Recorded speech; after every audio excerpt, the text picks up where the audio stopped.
Ajima, a new man.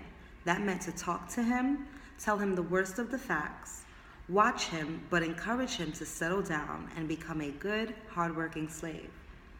Kwaku Sam understood Ajima's language. He had come from Africa as a teenager.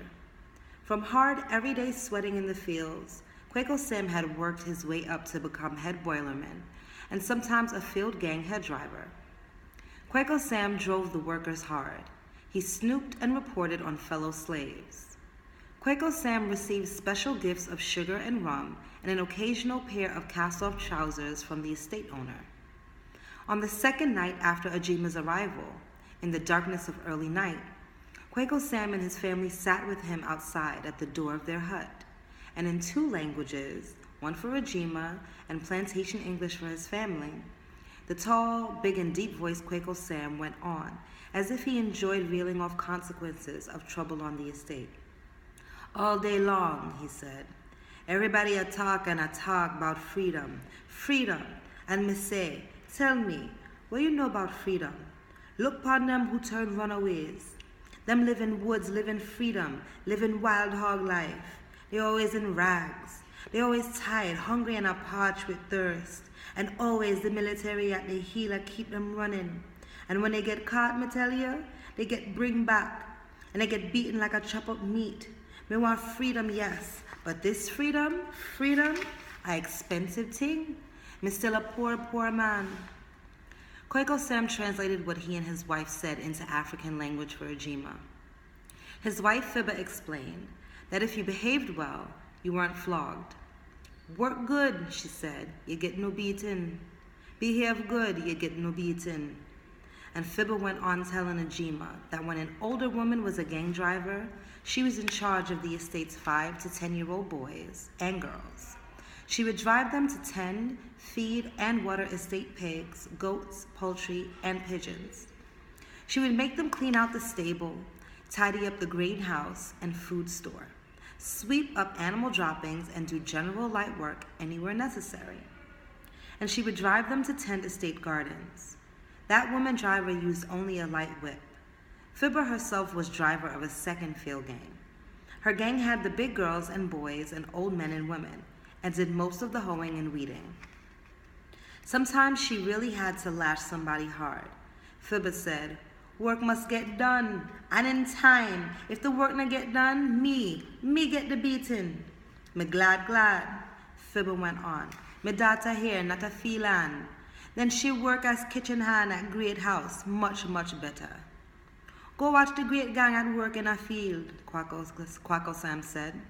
The biggest, strongest man or woman, through sunrise to sundown, you will watch the sweating mule gang at work. You watch them clear land, dig holes, and plant seed cane, cut the right cane in crop time and work mill house, night and day in crop time. You are watch work without pay.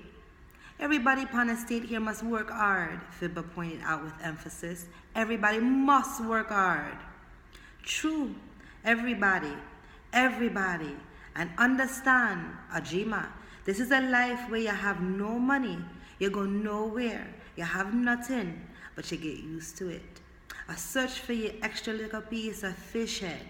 You get your portion of rough cloth for clothes, you get your once a week piece of meat, a saltfish, you get a plot of land to grow your own food, you have nothing, but you get used to it. A search for your extra little piece of fish head. Understand that? In 3 weeks now, this would be the first time the estate owner himself, Mr. Fairworthy, called in at the saddlery to see how the new man Ajima was getting on. Dismounting and hitching up his horse, Mr. Fairworthy came in and said, Felix, how's your new man settling down? Very promising, massa, very promising. The estate owner turned around to Ajima. A good place here, Justin, a good place.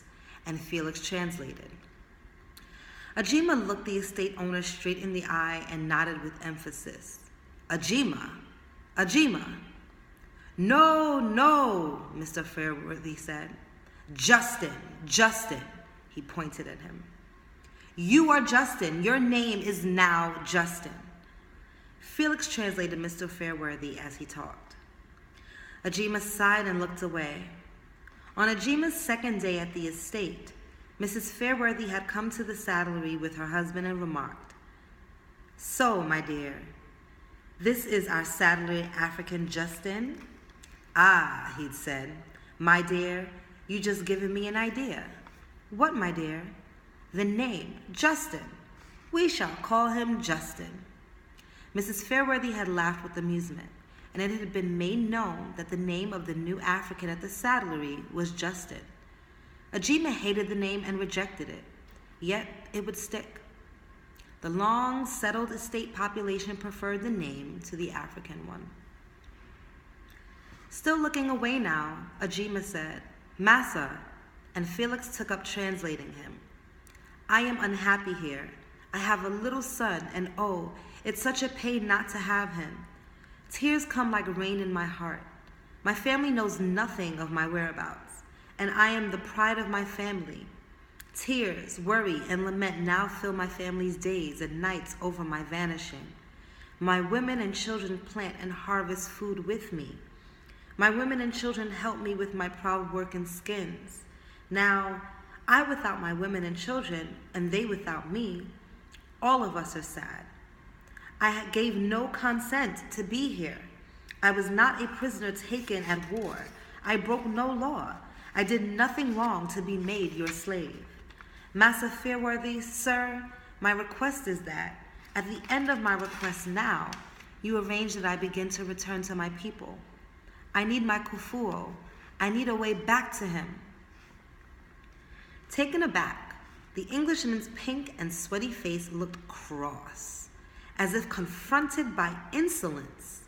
Then his face relaxed, as if wanting to look compassionate, as he said, "Perhaps, Justin, you don't really quite understand. I actually bought you, paid for you. You're very important to me.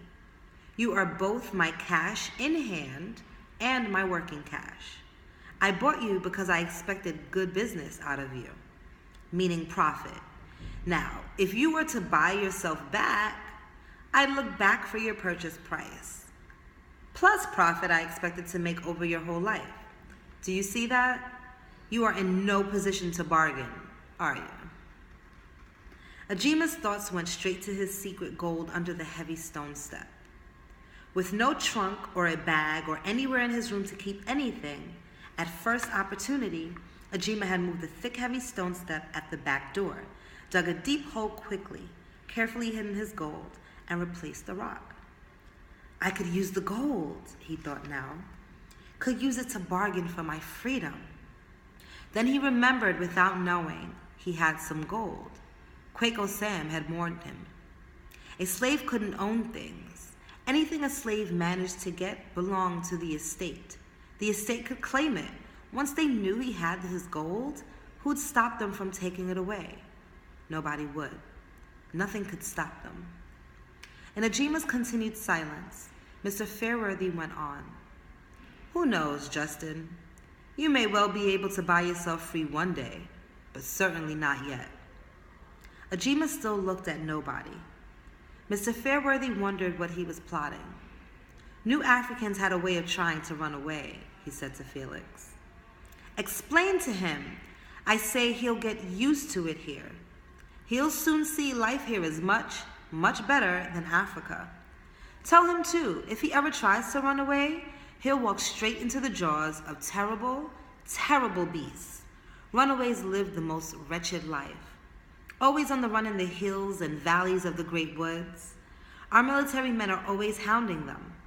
Needless to say, most often they're caught, brought back, and have themselves peppered with flogging. In front of the whole estate, tell him, in time, before too long, he'll come to settle down and be well contented and happy." The new African spoke unexpectedly. "Well, Massa, help me to be happy." "I want to." "Well, Massa, help me find my son Atu." "Your son?" "Yes, Atu. He journeyed with me over the wide sea and the many moons, and I've lost him. You did not buy him with me." "Felix, tell him it's better, much, much better, to think of having other sons here right here in this estate. His words translated, he turned to go but stopped to add, Felix, keep a strict eye on this new fellow. Watch him, but help him to settle. Yes, massa, Felix said. Yes, sir. Ajima felt trapped. What a world he'd come to. This world kept him in a trap, so it could take everything, everything. Same day, at lunchtime, 20 miles away, unknown to Ajima, his son Atu also made a request like he had. With his field gang eating his brought-cooked lunch under a tree, he won the attention of his estate owner, who'd ridden by and stopped to listen to him. Atu came forward. The estate owner called someone to translate for him. Atu said, Massa, I was to be married today. Sisi should have been my first wife and I her husband, and I am here with pain in my heart for Sisi, my flashing-eyed singer and dancer. Massa, fix it in reverse that I journey back to Sisi. Once she sees me, she'll forgive me. Forgive my silly absence without goodbye. Let me go back to Sisi, Massa. The estate owner looked surprised. He was a little moved and softened. Native boy in love, he said, but you must know this. There's no going back for you, but you will be all right. Plenty of girls on the estate here. Find yourself another. Pick one. Find one here. Well, Massa, Atu hesitated. He went on. Help me find my father. Your father? My father Ajima. Over the big sea and many moons we journeyed here together. You did not buy him with me, and I lost him. I lost him, Massa. Will you help me find him? I cannot.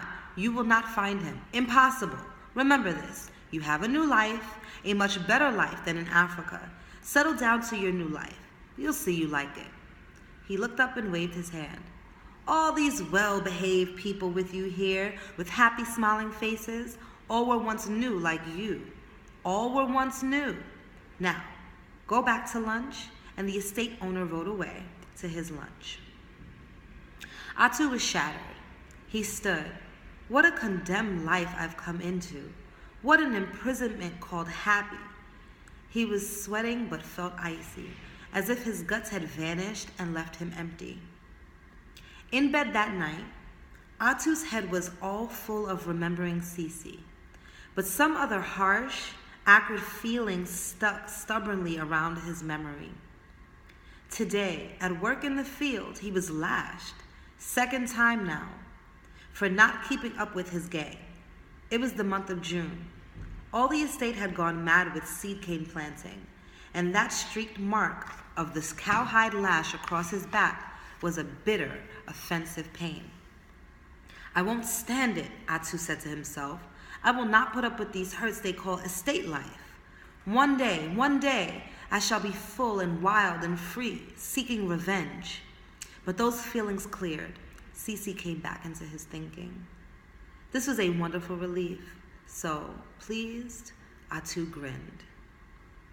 In his own hard log bed at night, Ajima too would fall asleep thinking about the family and friends he'd been wrenched away from in Africa.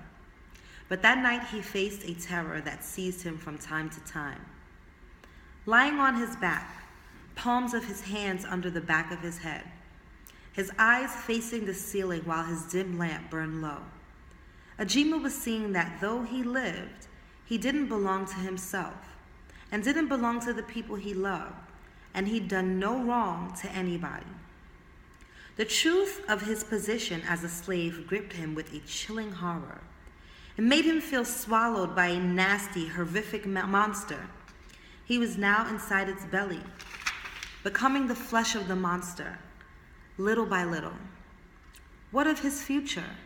What of his family? What of this pain and torture, this captivity, giving his life to Mr. Fairworthy? Ajima knew he would never save pennies, years and years from the sale of his garden vegetables to buy his freedom. That freedom was already his very own. He decided he would never try to buy his freedom back, as a few people actually did. How then would he get out of his enslavement? How? In a contrary way, Ajima was not at all bitter about his work itself. He'd give